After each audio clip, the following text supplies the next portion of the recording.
Government MBBS कॉलेजमध्ये number लागला म्हणजे कमी फीज लागते, पण ऍडमिशनच्या वेळी वेगवेगळ्या 7 प्रकारच्या फीज घेतल्या जातात की ज्या आपल्याला माहिती असल्या पाहिजे. आपल्या कॅटेगरीमध्ये टोटलमध्ये किती रक्कम ऍडमिशनच्या वेळी आपली तयार असायला पाहिजे.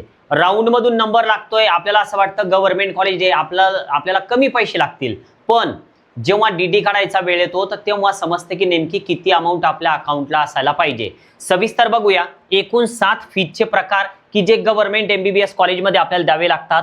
तर त्यातला पहिला प्रकार सर्वांना कंपल्सरी, तुम्ही कोणत्याही कॅटेगरीमध्ये जरी असाल कॅटेगरीनुसार ही फीज वेगवेगळी पडते, पण फीजचा पहिला प्रकार येतो कॉलेज फीजचा जो डीडी आहे तर तो आपल्याला काढावा लागतो. तुम्ही जर ओपन मध्ये असाल तर जवळपास 1,61,000 हे 2025च्या डीडीचा विषय आहे. यावर्षी थोडाफार यामध्ये बदल होऊ शकतो. तुम्ही जर ईडब्ल्यूएस मध्ये असाल तर 84,950 रुपयांची तयारी मागच्या वर्षी लागायची. आणि ज्या इतर कॅटेगरीज आहे ओपन आणि ईडब्ल्यूएस सोडून त्यामध्ये मुली सुद्धा आल्या, कारण मुलींचा फ्री एज्युकेशनचा जीआर आहे.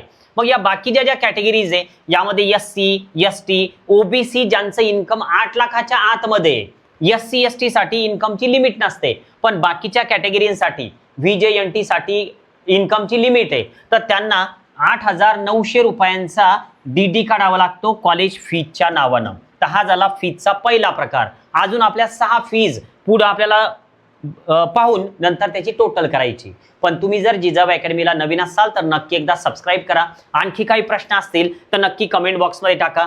फीजचा दुसरा प्रकार येतो ऍडमिशन साठी गेल्यावर आपल्याला ऍडमिशनचा एक फॉर्म मिळतो की जो कॉलेजमध्ये आपल्याला भरून द्यावा लागतो. तर त्यासाठी कॅश मध्ये त्या ठिकाणी 590 रुपये घेतले जाऊ शकतात. एखाद्या कॉलेजमध्ये यापेक्षा थोडेफार 5-10 रुपये अजून वाढतील, पण ह्या सगळ्या कॅटेगरीसाठी 590 देणं कंपल्सरी असतं. यामध्ये कुठलाही बेनिफिट मिळत नाही कोणत्याही कॅटेगरीज वाल्यांना, किंवा ओपन वाल्यांना जास्त पैसे द्यायचं काम पडत नसतं. यानंतर फीजचा तिसरा प्रकार येतो की जो जिमखाना आणि MUHS म्हणजे हे Maharashtra university of health science Nashik हा एक डीडी आहे की जो सगळ्या कॅटेगरीज वाल्यांना काढावाच लागतो. मग तो कितीचा, तर मागच्या वर्षी 4,350 रुपये एवढा हा डीडी होता. गव्हर्नमेंट कॉलेजचा आपण विचार करतोय. प्रायव्हेट एमबीबीएस बद्दल अजून काही तुम्हाला वेगळे अपडेट लागत असतील तर नक्की एकदा कमेंट बॉक्समध्ये सांगा. कॉलेजचं नाव टाका, आपण त्याच कॉलेजवर तो व्हिडिओ बनवूया. आता फीजचा चौथा प्रकार येतो की ज्यामध्ये डिपॉझिट येतात सगळे. कॉलेजचं डिपॉझिट, लायब्ररी डिपॉझिट, ताशे सगळ्या कॅटेगरीज वाल्यांना 4,000 रुपये पे करावे लागतात. तुम्ही आतापर्यंत थोडीफार टोटल करत घेतलेली असेल. यानंतर पुढचा प्रकार की जो 5 नंबर मध्ये हॉस्टेलचं डिपॉझिट येतं की जे 3,000 रुपये सगळ्या कॅटेगरीसाठी हे सेम असतं. कुठलाही बेनिफिट कोणत्याही कॅटेगरीला मिळत नाही. यानंतर 6 नंबरचं येतं हॉस्टेलची फी आणि हे फॉर 6 मंथ्स असं दिलेलं आहे आणि हे नॉन रिफंडेबल आहे. डिपॉझिट हे रिफंडेबल असतं, पण काही फीज नॉन रिफंडेबल असतात जे मी इथं मेन्शन केलेलं आहे. हे 2,000 रुपये आपल्याला 6 महिन्यांसाठी द्यावे लागतात. हॉस्टेलची फीज असते 6 महिन्यांसाठी. गव्हर्नमेंट एमबीबीएस कॉलेजचा आपण विचार करतोय, प्रायव्हेटचं फी स्ट्रक्चर खूप जास्त असतं. यानंतर ऍडमिशन कॅन्सल जर करायची असेल तर कॅशमध्ये नॉन रिफंडेबल आपल्याला 1,500 रुपये तयार ठेवावे लागतात. आता हे 7 फीज आपण पाहिल्या. आता प्रश्न येतो की टोटल किती होईल. आपण याची जर टोटल केली तर टोटलमध्ये तुम्ही हे जे येतं हे गृहीत पकडू नका. त्यानंतर आपल्याला या साईडला जर आपण गेलो तर समजा हे जे आहे तर हे आपल्याला धरावे लागतील. तर हे आहे 2,000 रुपये की जे आपल्याला हे हॉस्टेलसाठी लागणार आहे.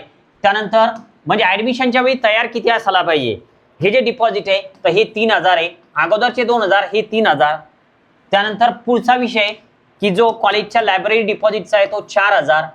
हे सर्वांसाठी कंपल्सरी झालं.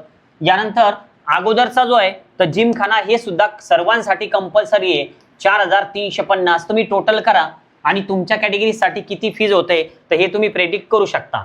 Admission form fee 590. तर या ज्या आतापर्यंत मी फी बोर्डवर लिहिल्या तर ह्या सर्वांना लागणार आहे. आता जो अगोदरचा विषय होता तर हा सर्वांसाठी चेंज होणार आहे. तुम्ही ओपन मध्ये असाल एवढ्या रकमेची तयारी ठेवा, बाकीच्या रकमा त्यामध्ये प्लस करा.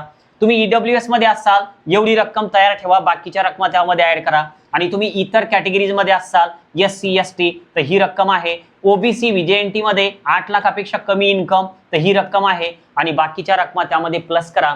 तुमची फर्स्ट इयरला ऍडमिशनच्या वेळी एवढी तयारी असायला पाहिजे. जिजाऊ अकॅडमीला नवीन असाल सबस्क्राईब करा. आमच्या पेड काउन्सिलिंग सध्या सुरू आहे. जॉईन करायचं असेल तर व्हॉट्सअपला मेसेज करा, तुम्हाला डिटेल्स शेअर केले जातील. थांबूया. Okay, bye.